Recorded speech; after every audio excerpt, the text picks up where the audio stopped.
Welcome to My on Mondays, an explorative approach to the possessive my through narratives, art, and sound.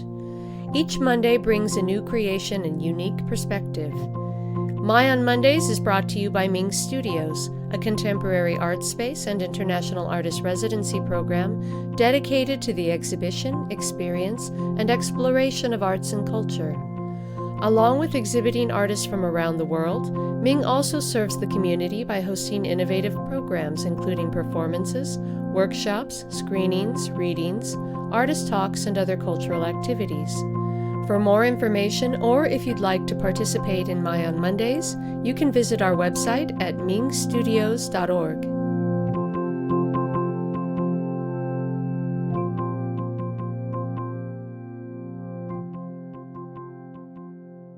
Hello and welcome to the 57th episode of My on Mondays.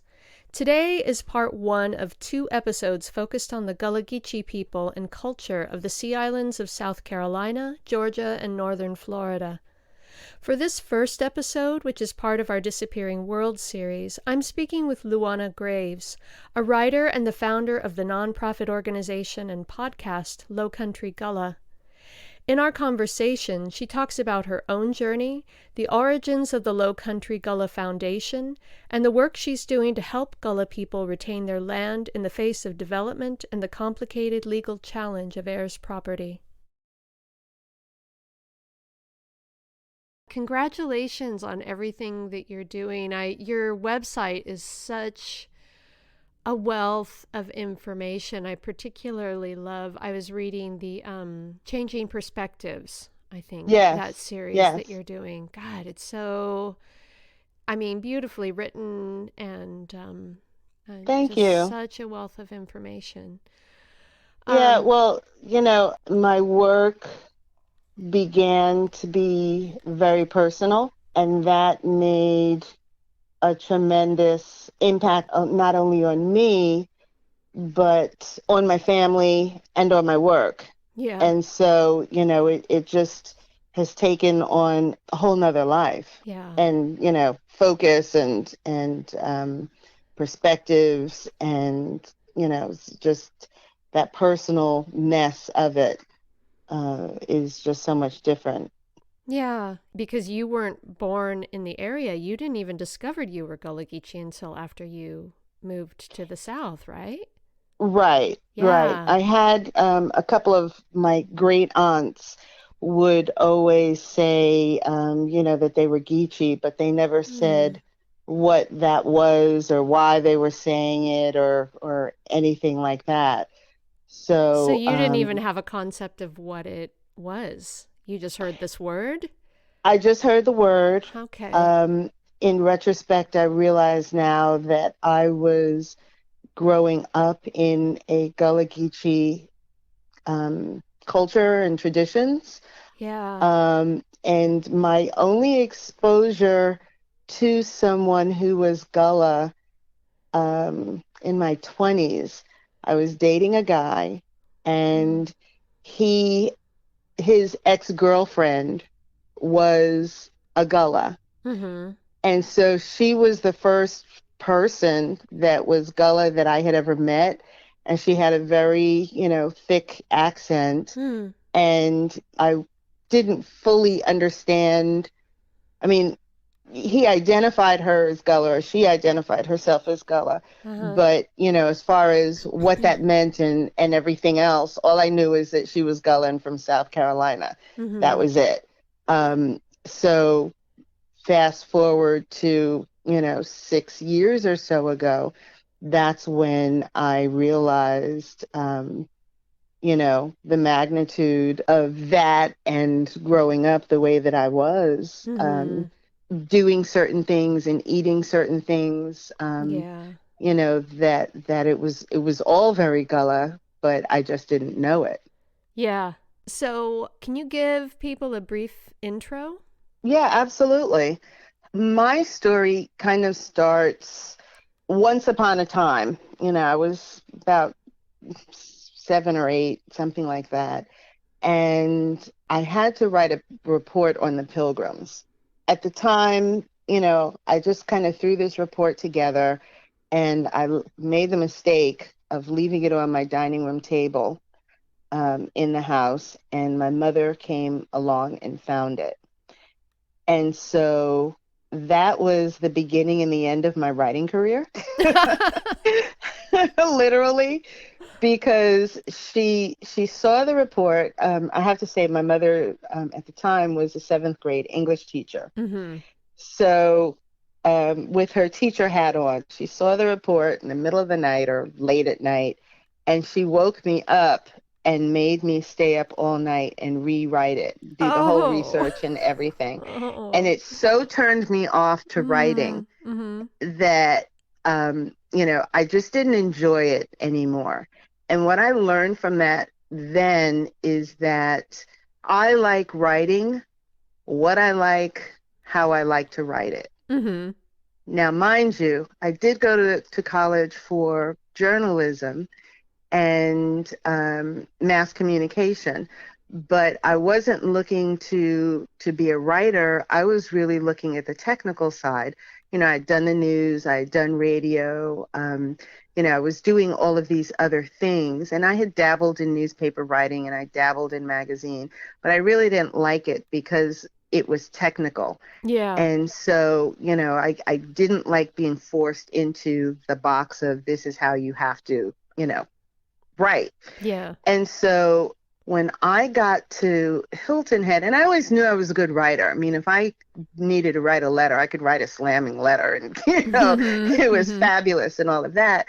So I always knew that I was a good writer. I just didn't really enjoy it for the sake of writing. Mm-hmm. And so when I got to Hilton Head, the backstory is that I had a business in Florida, and I was kind of burnt out from that. And my mother was in the process of moving up here to Hilton Head.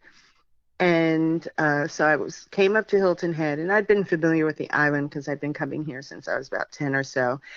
And here's the other thing. I was, my sister's roommate in college lived on Hilton Head and was from one of the prominent Gullah families. So all my life, again, I was exposed to Gullah, but in my child head, never made the connections. Okay? Yeah. So when I was here and my sister had passed away unexpectedly, so since my mother just moved and things were kind of unsettled, I said, I'll just stay here for a while. No job, no plan or anything. And we were driving down the street one day, and we were passing by Hilton Head Monthly magazine.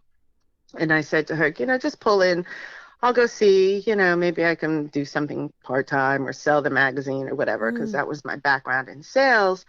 And so when I was talking to the publisher, that was my thought, I'll sell the magazine. And she's like, well, I don't really need anybody to sell it, but we really would like to do more of a focus on the Gullah community.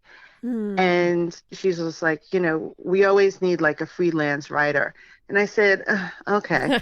And so, she was just like, we really want to diversify things. And my mother teaches diversity in college on the college level. So I'm like, okay, hold on. I'll go home, get her, bring her back, and you guys can work it out and she'll write for you, because I had no plan on being in this writing freelance thing. And so they're talking, and my mother did wind up writing her own college called a column called Diversity 101. But the publisher was just like, yeah, but we still would like to do something, focused on Gullah. And I said, okay, all right. It was November. I said, okay, what are you doing for February? And she was just like, well, we haven't even gotten that far to think about what we're going to do. I said, why don't you let me do a Black History section? She was like, fine. And again, I didn't really have anything that I could show the style of my writing or my capabilities, I mean, I think I had some poems, that was basically it. But they really trusted me. But the best part about it is they didn't give me any parameters on what they wanted. So they let Yeah. me do it the way that I wanted to. They didn't give me a word count. They didn't say write 5 articles, 1 article. They didn't say anything. They just said go for it. So the end of November to January 1st, I wrote 6 articles and was like running around the island doing all these interviews. And so when I submitted the section, they didn't know how many pages I was going to write until I got it to them. And they, I guess, had planned on, maybe 6 pages or something like that. It turned out to be closer to 15 pages. And so they extended the magazine just to accommodate what I did. And it was so well received that it's the first time that people started hoarding the magazine and sending it around the country and talking about it. And so the magazine not only went into reprint, but it was the first time that the magazine, it became the best edition that they ever had. And it was like 800% greater than the last, or the top, one. And so they were like, okay, what can you do next? So I just started writing an article here, an article there. And then they were like, can you do a column? I said, fine, I'll do a column. And I started writing what I called the First Family series of Hilton Head, which was articles on the first surnames that came out of Mitchellville on Hilton Head, which is the first town for freed slaves and formerly freed slaves. And so that's where Lowcountry Gullah came from. Okay. It came because I had written so much for that magazine. At one point I counted, it was more than 300 articles. And people over the years, and this was back in, I think 2016 was the first year. I'd never been published before. I had never had anything substantial like that. But people started to not only know who I was, they were like, oh my gosh, you're the one who wrote that? And, and they would just keep asking me, where can I see that article that you did? And I was always pointing them to the magazine website. And then one day I was just like, I might as well put all of my stuff on my own website. That way it'll be easier for people to search. And it was really out of being lazy, instead of having to look up the link and all of that, it was just like, well, if it's just mine, I could just, point up there and call it a day. So all of it was never a fully planned out 5-year plan or, none of that. It was all kind of happenstance, but now it's become totally personal in that it's been part of a journey that I kind of fell into, because when I was doing the First Family series of articles, I kept doing all of these families, and I did about 15 different families. And one day someone was like, well, when are you going to do your own family? Like, stop doing ours. Like, go do your own. And I was like, that's a good idea. And so I did my own.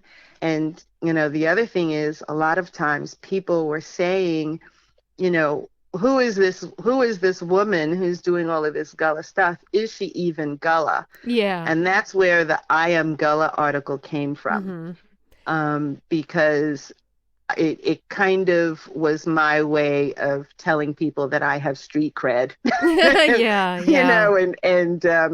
I have, I'm not culturally appropriating anything, because it's my culture too, and whatnot. So, I mean, that's my story. Yeah, you traced your family back. It's such a beautiful story, and just in how you were just sort of drawn, almost like kicking and screaming. It's sort of like this path was laid for you that you just ended up falling right into. So I'm sure there are a lot of people, most people in this country probably have never even heard of Gullah Geechie people or culture. And so I'm going to attempt a sort of a definition, and please feel free to interrupt me and take over Okay. if I get any of it wrong. But Go for so it. the Gullah Geechee people are mainly originally located in the Sea Islands of South Carolina, Georgia, and northern Florida, and they were enslaved people who remained in that area. And because the islands were so isolated, they really developed their own unique culture and language as well, or some people might call it a dialect. I need help.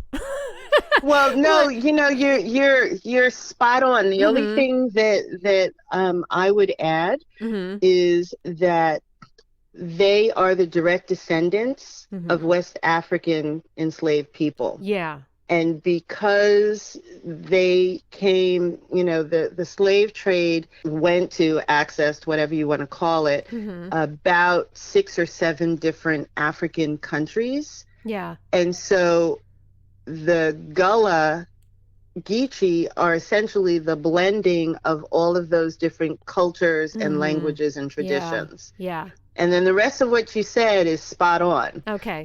But I mean, that's where it grew. And, the culture, what's really cool about it and fascinating is that because of the commonality of their circumstance, they made a way out of no way. Think about it. They were forced together for months and months at a time.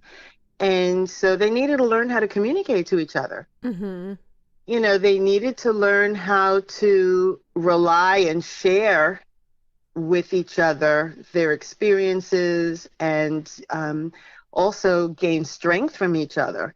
So because of that, it not only, like you said, it's a language, dialect, however you want to say it, they all came with their own traditions too. So like the language is the blending of a variety of different African words. Yeah. So, in the traditions and the culture and everything. So you did pretty good. Yeah. I mean, it's just really, really powerful. Obviously, horrific circumstances, but also just so powerful the way that, when you talk about finding a way to communicate with each other and survive together, it's yes, really beautiful. So yeah. So for this episode, there's so much we could talk about. This podcast could go on for hours and hours. But for this episode, I wanted to focus on the issue of heirs property, because this series, Disappearing Worlds, while the Gullah Geechee culture is definitely not disappearing, there is a real problem with land. And so I wanted to focus on the issue of heirs property, which is an area you are doing a lot of work in to raise awareness and get the laws changed. And I'd like to have you explain exactly what heirs property is and why it's become such an issue for the Gullah Geechee people still living on the islands. But first, I wanted to read an excerpt from your website, which I thought was particularly poignant. And you say, Gullah culture places tremendous value on its ancestors and the elders. Their significance and wisdom that they impart on the community is invaluable. Most of the families can trace their lineage back 5 or even 7 generations to the enslaved that were on the island. The greatest gift that the enslaved Gullah left behind for their descendants was the land that they worked hard to earn from nothing. And you go on to say later in the next paragraph, to the Gullah, acreage is more than just a lot that has value. It's a priceless, tangible, and visible daily reminder of the blood, sweat, and tears that the ancestors experienced. Yes, yeah, absolutely. That's so beautiful and powerful. So can you tell people exactly what heirs property is and then why it's become such a challenge for the Gullah Geechee people? Well, if you think about it in the terms that an enslaved person, when emancipation happened, they had nothing other than the clothes on their back. Yeah. Okay. So in some cases, there were benevolent slave owners who gave land. But in most cases, there are enslaved people who worked very hard, raised enough money to purchase land for their family, because not only did they need a place to live, but it was the start of being able to pass something, having something that they could pass on. Okay. And so in Africa, land was not, and probably still isn't, considered man's. Okay. So putting a piece of paper to it is not cultural. It's just, it's just not cultural. So that concept of, titling is, first of all, it's not culturally Gullah, but, if you think about the time, there are a lot of things like Jim Crow laws and, just racism and, a whole bunch of other things that also played into people not having either proper titling and or establishing wills. Okay. So traditionally, most people would just take the land. They would live on the land, live it, farm it, and then when the, let's say, patriarchs passed away, they would just pass it down to their families. And in some cases, let's use 100 acres as an example. Let's say the patriarch has this 100 acres and they have 10 kids, so everybody gets a cut of that 100 acres, right? And so then their families, descendant, they've just been passing this on. So that's how things have been going for generations. So now, in the end, come today, you have hundreds or thousands of people who are technically owners of this one property. Correct. There, and so that is the biggest issue with heirs property, because let's say I'm one of those descendants and I'm the eldest in the family. My grandparents passed away, and so I took over the responsibility of paying the taxes. Okay. And so I'm living on the land and I've been paying the taxes for, let's say, the last 20 years, right? Because there could be 1,000 heirs that can lay claim to that property. And, if it's 100 acres divided by 1,000 people, that's essentially like a handful of dirt and a rock, right? Yeah. But it doesn't matter, because even if I'm paying for the taxes, I don't own the land. So I'm living on land that is not mine. And so a lot of places, the law is not favorable for heirs property. And that's one of the things that, I'm working to try and fix, because since everyone has this claim, and they may not even live, let's say the land is in South Carolina, they might live in California, right? They may never have even seen the land, know about the land, anything. But if there's a developer who wants the land, and they can go and identify someone who has a share, even if it's a handful of dirt, that one person can say, I want to sell to this developer because I want some money. Yeah. And so even if, let's say there are 5 families that are living on the land right now, 5 houses, because in the Gullah community, within the land, they live in what is called compounds, family compounds. So if it's 100 acres, you might have, 30 houses on that 100 acres who represent each of the siblings, that originally had it. So, but one person can force the sale. And even if all the people who are living on the land and had been paying the taxes and all of that agree, we want to keep it, but one person says, I want to sell it, and they take it to court, the judge usually sides with selling the land and forces everybody to go. And that's the biggest problem with heirs property. And, the other thing is, if there is no will, that's a whole nother element of the Mm-hmm. issue. So Yeah. if you have all of these people and there was never a will saying, Johnny, Michael, Sarah, all of Mm-hmm. these people are the rightful owners of the property, and the property, that person passed away, and after 10 years, the resolving the property and the title Mm-hmm. just gets more legally complicated. Yeah. So it's really unfortunate. And one of the things that, going back to your original point of what you read, the land is priceless for a few things. Well, first of all, the land on the Sea Islands, once upon a time, nobody wanted it. Yeah. So that's part of the reason why, a lot of people were able to buy land and get it cheap and whatnot, because a lot of it is just marsh, like Mm-hmm. swampy marshland. Yeah. But some of it is beachfront.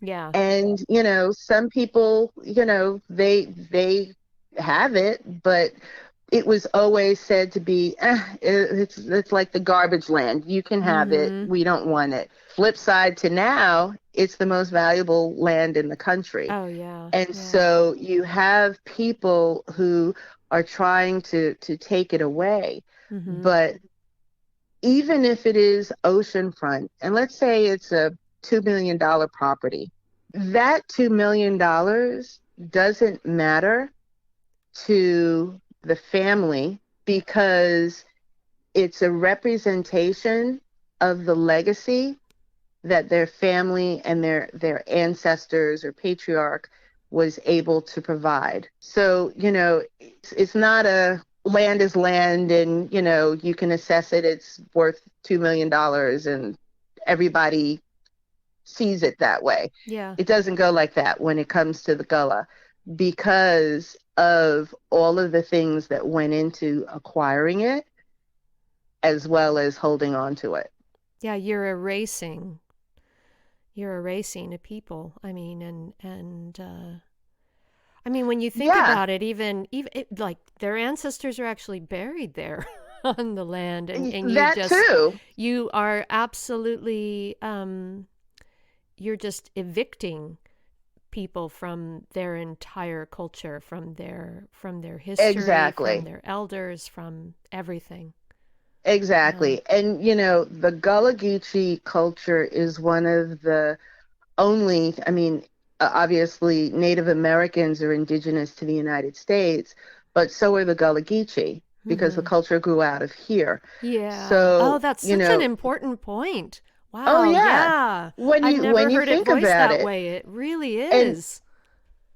so of the indigenous cultures, those are the two that I know of. I mean, there might Mm-hmm. be more, but Mm-hmm. that I know. So the difference between the Native Americans and the Gullah Geechee is the Native Americans, they lost their land. Yeah. It was for the most part taken away. And a friend of mine, Lee Brockington, who is amazing, made this point to me. And when she said it to me, it just kind of blew my mind. The Indian Native American culture did not survive as well as it could have because they didn't have their land. Yeah. The Yeah. Gullah were able to maintain the culture and their traditions because they kept the land. So when you think of it like that, it just puts even more of a value on it, because land is the Gullah culture's Yeah. greatest asset. It's vital. I It's mean, vital to the yeah, culture. it's singularly, like, yeah, what holds it together. That's, yeah, such an important point. And see, going back to the writing, my plan is to document and preserve as much of the stories and the culture and the traditions and, the people as I could. Mm-hmm.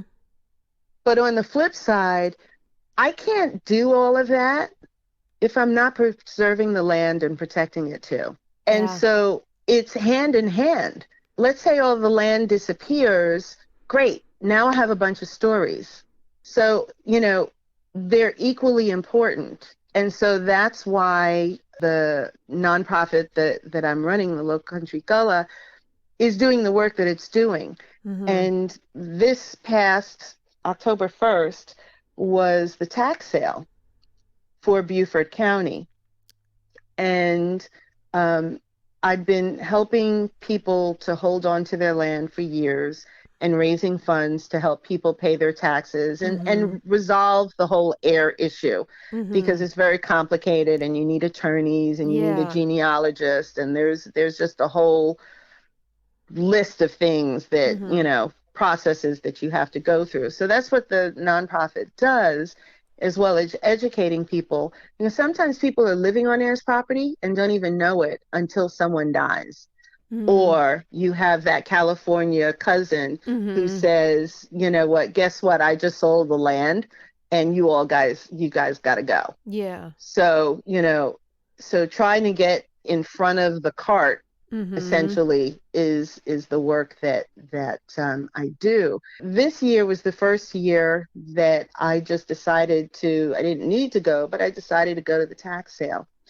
And the county treasurer is very generous in the fact that she allows you to speak to all of the buyers and inform them about heirs property, and say people will be announcing that their property is heirs property, and please don't bid against it. So you're only raising the redemption costs, for them.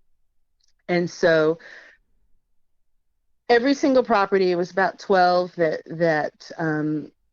did go to auction within the county, and every single property was still bid on by other people.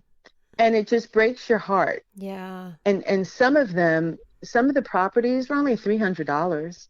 Oh, $338. I was looking at the list today. $338 and like 20 cents, something like that. Jesus. But now that it went to auction, it is now $1,000 or, $2,000 or in some case $5,000 that people have to pay in order to hold on to their land. Yeah. And the thing that happens with the land that should be grandfathered in, if it's heirs property and someone has owned it for 150 years and it's identified as heirs and all of that, the county, if their land taxes were, say, $400 last year, right? But someone comes and builds what I call a McMansion, like a Big Mac mansion, next door. Suddenly, their taxes go from $400 to $2,000 or $3,000 in a year. Yeah. And this happened earlier this year. A Gullah elder in her 90s. Her husband just passed away. It's still in probate. They hadn't worked out the title or changed the title, and her taxes went from $400 to $2,500. Oh man! And she can't afford that. Yeah. So it's painful. It's very, very painful. And so that's part of the personal and the passion project. Yeah. That Lowcountry Gullah is. I don't have family that has land in jeopardy, but I feel like I have family that has land in jeopardy. Yeah, it's your community. So you're helping to raise funds for people. And then what kind of work is being done to try and work around the legal aspects of, like, say you say the California cousin who comes in and sells the land out from under people? What kind of legal work is being done to try to change it so that can't happen anymore? Well, the Lowcountry Gullah Foundation, we raise funds, and in certain cases, like take the elder that I was just talking about, we helped her with her taxes because she couldn't do it. She would have just gone to the sale. Yeah. So in a case like that, we'll help financially, but we're not just divvying out cash and just saying, have a nice day and come back next year and we'll help Yeah, you again. yeah. So we have an entire program where we we dig a little deeper to find out why there's an issue. In her case, it's creating a will, succession planning, with the grandchildren or the great grandchildren or whoever the property is going to go to, so that the problem is resolved. So it's walking Okay. her through that. So we have access to attorneys that we refer to that will help iron that out, right? Okay. If it's an heirs property issue, which is more cases than not, it's not very easy for someone to just call an attorney and say, can you help me fix this? It takes a genealogist to figure out all that 1,000 leaf tree of heirs, and then come to some kind of consensus. Once the research is done, then through the help of an attorney, come to a consensus on should we make the property an LLC or a trust, or, what is the plan? Yeah. If the land is vacant, how can the land pay for itself? Like economic development ideas, so that the land is paying its own taxes. Whatever case that may be, to resolve their situation. And then the other one is, let's take someone who was living their life and then someone built that McMansion next door. Their taxes went up. And so maybe it's really a question of, how can we financially give you some guidance so that you're moving forward and not getting into the same jam financially every year. So it's a targeted, individualized process, because everyone's is different. They could be an heir. They might not have it might be heirs property. There may not be a will, and there might not be financial. So then sometimes it's all three, but sometimes it's just one. So depending on the situation, that's how we fix whatever is necessary. Because we have to break the cycle. Otherwise, we're just on a treadmill, and we're going around and around and around, and nothing is being resolved. Yeah. I've listened to other interviews, read articles about people who have lost their land due to issues with heirs property.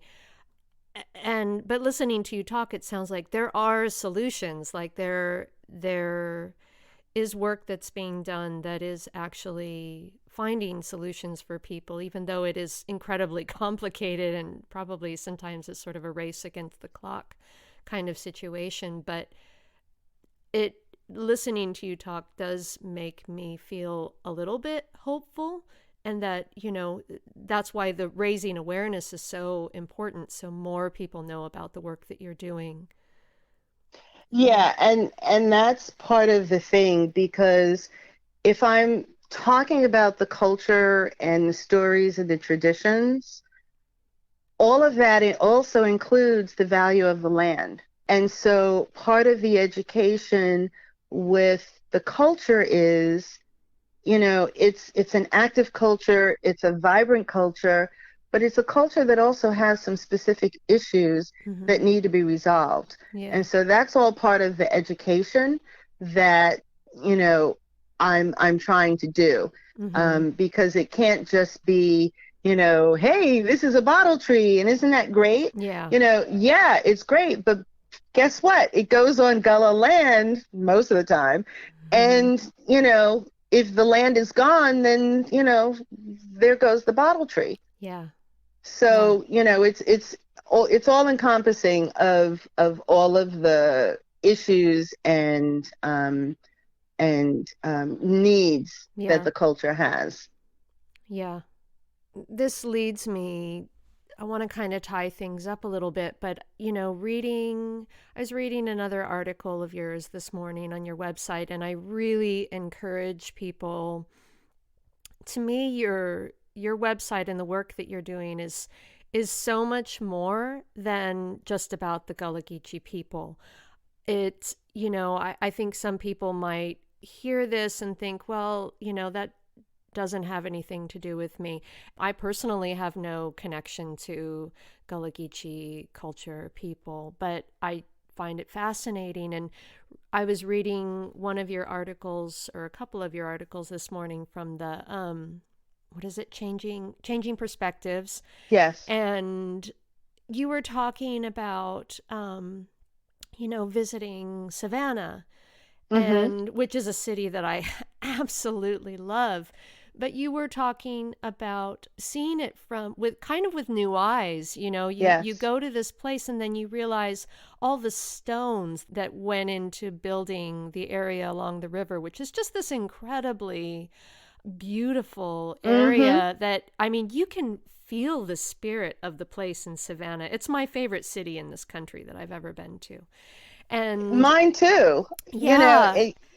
Well, go ahead, finish your question. Well, it just made me think, it's sort of like, even though I don't have a personal connection to, actually I do. I'm descended from slaves on my mother's side, but South American. And so the stories are maybe a little more interesting to me than someone who has no connection at all. But listening to you talk about how the stones for that area were actually taken from the slave ships that were used as ballast, I didn't know that. And it's so fascinating. And it does, the way you talk about how it makes you see the city in this whole new way. I think that's so important. And I think that's why history is so important in general. So people may think, oh, well, I have no connection to that. Yes, you do. You live in the place. It's important to know these things, and it adds a richness and a depth to your surroundings that you would never understand or feel otherwise unless you know that. And so I really encourage people to go to your website and read everything that's on there, because it's just a wealth of information. And especially people who live in the area who don't know all of that about it, Well, but here's the thing, it's not just Savannah. It's also Charleston. Yeah. It's also Boston. It's also Philadelphia. Yeah. It's all of the older cities. It's St. Augustine. It's all of these cities that were essentially the first cities, the first colonies, that in American history. And so, when you study American history, you also have to realize that all of it is American history, and Gullah Geechee history is American history. Yes. And so when you think about it in those terms, and you go to these cities, and the cobblestones on the road, I used to, as a child, I always felt like I could listen to the horse hooves on the cobblestones. And that just was what I loved about going to Boston and Savannah and Charleston and everything. But it's until you dig a little deeper and you see things as they really are, like take Charleston. If you walk down the street at the sidewalk line where the building starts, you can see these rectangular holes in the foundation of the building. They look decorative. Most people walk right by them. But when you know that those were the air holes for the enslaved people who were in the basement, that makes it different, or like you said, the ballast stones that held the ships upright, that made all of the roadways along the riversides in all of those cities along the water. To me, is how history not only comes to life, but it's also when you know more about what you're seeing and experiencing, and then you can think about what it was like to be in that basement looking out at the street at people's ankles as they walk by. Yeah. Or, a lot of the bricks you were talking about, the stones in Savannah, that the enslaved people would stick their fingerprints into the bricks just to show somebody in the future that they were there. Yeah. Or they would leave tribal markings in the bricks as they were baking them so that other people could recognize their tribe and know that someone else is here and they're not alone. I mean, when you think about it that way, man, and you see things that way, it's powerful. It's just powerful. So powerful. Thank you so much for You're agreeing welcome. to talk to me today. This is just, I mean, like we said before, we could just go on for hours and hours, but I really hope that the people listening can take something away from this and check out the work that you're doing, because I think this is, like we're trying to say here, this is something that it's important for all of us and applies to all of us as Yes. citizens of this place. And so I'll be posting links for your website. And is there any way in particular that you think people could get involved or help? If someone wanted to make a donation, they can absolutely do that. There is a link on the bottom of the website where you can make a donation. As far as being able to help, genealogy work, attorneys, I mean, there's a ton of different ways that you can get involved and help, because it's important to be able to get the help wherever it can be and, take it from there. Yeah. But the biggest need that we have right now is finances, because we need to be able to help wherever we need to. If it's paying the taxes or preventing someone from losing their land over $600 or some stupid amount like that. Yeah. I mean, that's the kind of thing that's really important. Yeah. Thank you for talking with me, and also... Oh, absolutely. Happy to do it. Yeah, and thank you so much for the work that you're doing. It's really important, and thank you. Best of luck to you, and keep it up. Thank you. I wish you all the luck and motivation that's out there, and I hope lots of people hear and tune in and help. I really do. And thank you for having me on with you today. Take care. Okay. You too. Take care. Okay, bye-bye. Bye.